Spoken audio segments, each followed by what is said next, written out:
This is like let's go for a swim. Yeah, get ready for a wacky Columbus Criterium series. The penultimate week, one more to go out in Hilliard on the west side of Columbus. Today, we've got a mixed field of Bs and Cs. I have only been racing as a C, but we are all racing together today. And you can see why they made that choice as you see a screenshot of the weather here. Thanks to Will Jackson for posting this. It was entirely unpredictable. In fact, title of the video, we're racing under a tornado watch.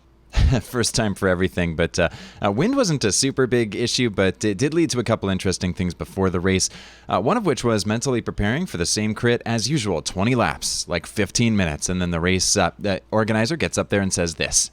So, we'll just get some laps in. I won't put laps up until like 3 to go. And in that moment, I was like, wait, what? Why? I don't understand this. Usually it's 20 laps. But I guess since we were combining the B and C fields, maybe we just wanted to do like a solid 20 minutes. And maybe they just didn't want to trudge through the water to put up the numbers. And that I should just be grateful for any racing that I get to do on a day like this.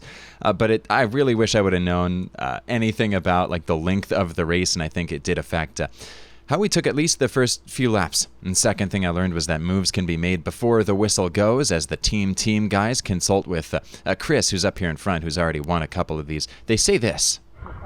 Jump the gun, Chris. Full gas. We're already strung out, so.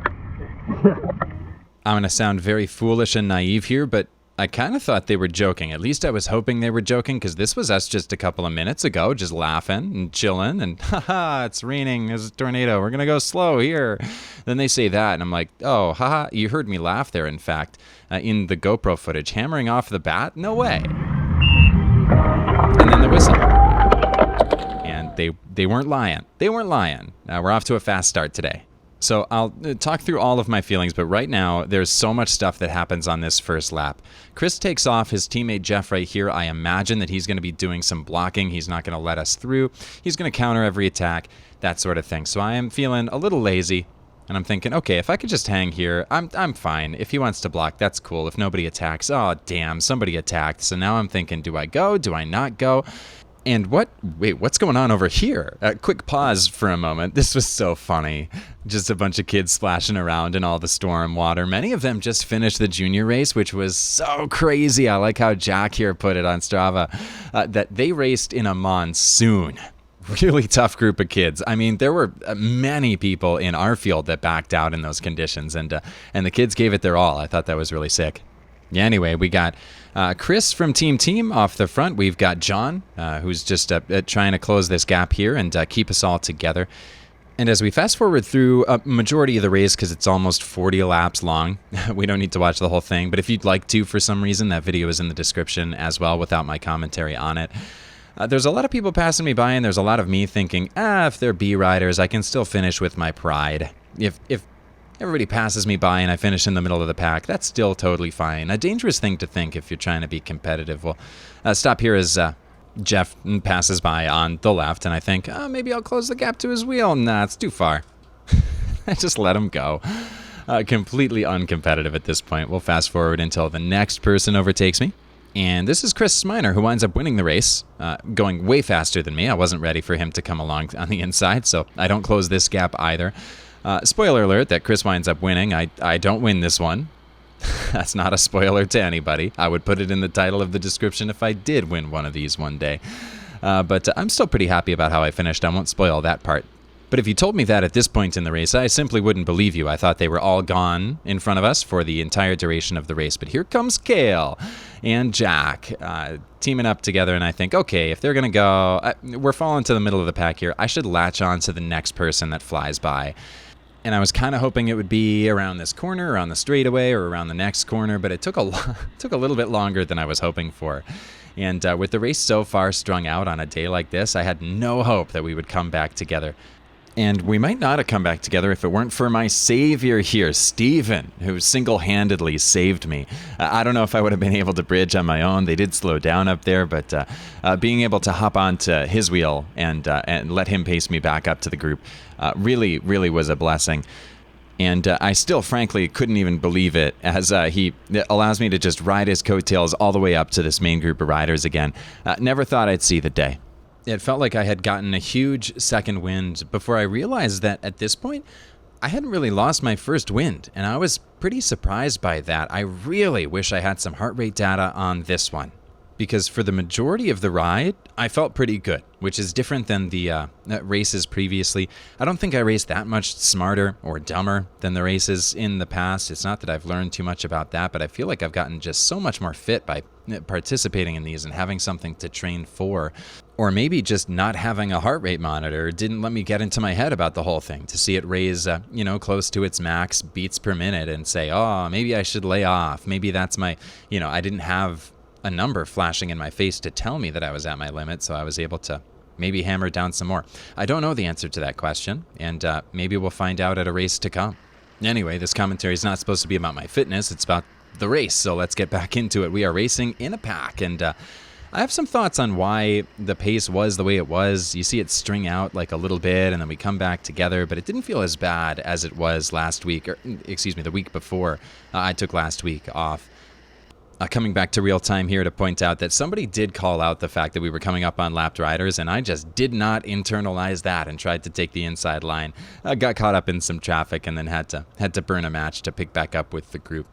But again, we're back in riding in a pack here. And I have some thoughts as to why that is. I think the biggest one of those thoughts is nobody really wanted to give it a full send attack if we didn't know how much racing was left. At the beginning of the race, we heard the race organizer say, I'm not going to put up the laps remaining. We're all like, what? Kind of silently. So we didn't know if it was 20 laps. We didn't know if there would be lightning strikes that, end the race early. We didn't know if it was 36 laps or maybe 45, so I have a hunch that's just an educated guess that maybe that's why nobody really launched off the front. There were a handful of things that happened over the course of the race that we'll come back to real time for, but as for now, just kind of cruising through most of it in fast forward. Not because I couldn't fill 35 minutes of GoPro footage with inane ramblings, but because I don't really have anything profound to say. There weren't really that many tactics involved.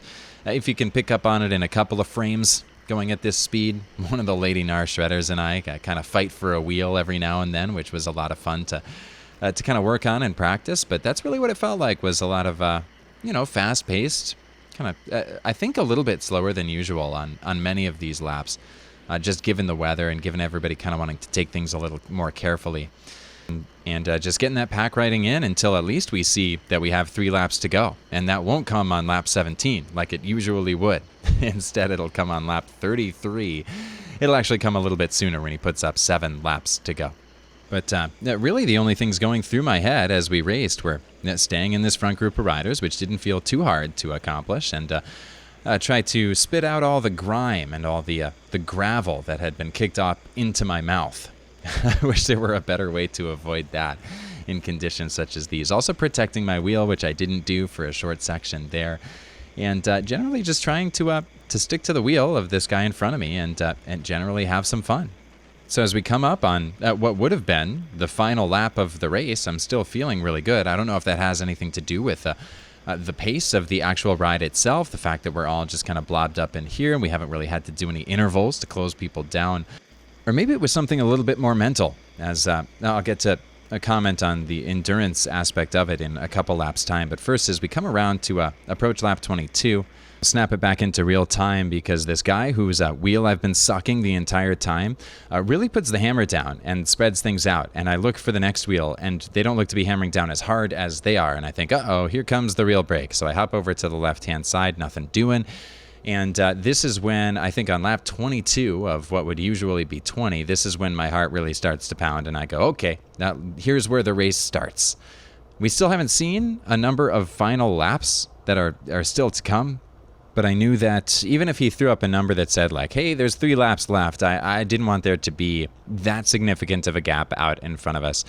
So this is the Lady Nar shredder that I was talking about earlier that, we kept fighting for wheels in front of us, and I thought that was a lot of fun and cool practice, exactly what I come to these crits for. So I mentioned a couple of minutes ago I'd talk about the endurance aspect of it, and I think there's something to be said for that. I think I'm coming around to the idea of not putting the number of laps in front of me, or not putting the number of miles in front of me, or just coming up with a larger number. For example, I just did my longest ride ever, rode down to Cincinnati from Columbus, and I thought that I was going to really break at like mile 70, but or maybe even mile 100, but I think having like 140 miles on the docket helped me sail through that. And as such, here we are on lap 28, where if you really told me we were only doing 20, I would be burnt out right now. But instead, we come around and finally see the moment of truth. The number is 7. I was not ready to see a 7. I was like, there is no way that we have 7 more to go. My lap counter kind of glitched out by this point in the video. Real quick, we hit some cones on this one. And I think that's something that happens almost every lap for the rest of the race. But yeah, a lot of technology not agreeing with me. I think it didn't help that I've been wearing my heart rate monitor as a belt to hold up my pants for a couple of days. Long story. I got to get to the store and buy a new one. But I digress. Back into the bike racing, and still a handful of laps remain, and there's still no sign of a formidable attack. Everybody that I see off the front is just a lapped rider from earlier every time that I get a chance to pick up my head. And when it isn't a lapped rider, the guys in front are doing a great job of countering. So I'm more than happy to continue sitting on the last wheel. We hit some more cones and approach lap number 33. And I still can't believe it that we're all together in one bunch with just 3 laps remaining. It's almost like nobody else really knew that we were this close to the end of the race. Like, we still have some attacks going. Like, you just saw that one off to the left, but it was almost like we didn't believe it. And maybe we should have, because as we straighten out here, I realize my uh-oh moment is that I am probably, 8 or 9 wheels back, and we have spread out pretty much the entire distance of one of the straightaways. And as the gaps start to widen here, I think, I'm feeling pretty good, but at any point, if they break away, that's pretty much it. If I lose this wheel, or if the guy in front of me loses that wheel, it's pretty much over for me. I'm not thinking about a podium. I'm not thinking about a victory. Most of the time, I'm just thinking about finishing with this pack of riders. And most importantly, finishing safe, which is why I snap it back to real time here. It's my oh, holy hell moment as I come around this corner and start to lose my window to pass through those 2 guys.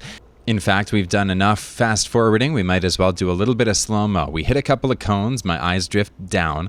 I pick them back up. I see that Brett on the white bike has made his way through. And Jeff, oh no, Jeff! Yeah, I thought he was going to swoop in a little bit more. But no, he's a very good bike rider. And everything worked out okay, but still kind of scared me just a little. Anyway, I'll keep it in normal speed as we approach our final lap. And once again, calm as ever. It almost feels that despite the loud bell there, that we don't even realize it's the final lap. It doesn't seem like we're all behaving that way. Everybody is, I guess, trying to save their energy for the last sprint. But as I see it get strung out here, I know that, I'm feeling good, but I'm also thinking I might have to get really lucky. I'm not going to be able to passively get to the front of this group of guys. I'm going to have to do something. So I take a peek, and I see a gap between Kale and the guys in front. And I know that Kale's been working so hard since that junior race, and I feel like if I can hammer it down, maybe I take him with me, but I don't even care at that point. I'm just trying to make it through as fast as I can, not wash out, not pedal strike. And here I think about taking the outside line, like I did in the first race. It worked out for me well there, and I decide to go. And oh my God, wait, who's that? I can't go. Oh no, sprint, sprint, sprint. And I let out a little bit of a swear word there. I did not beat John. John took 3rd place. His teammate Chris took 2nd place, and Chris Miner took 1st place by a bike throw. Like, this was a crazy finish. Huge sprint from those 2 guys. But I kind of want to walk it back and see what went wrong on my sprint. And I think almost all of it had to do with the fact that I was starting from way back there and had to cover a lot of ground to even try for 3rd. But a lot of it was coming up on a lapped rider on the far side, and it's not their fault at all. I was admittedly a little frustrated on the day that I didn't get to take the line that I wanted, but I didn't really have any business being over there anyway.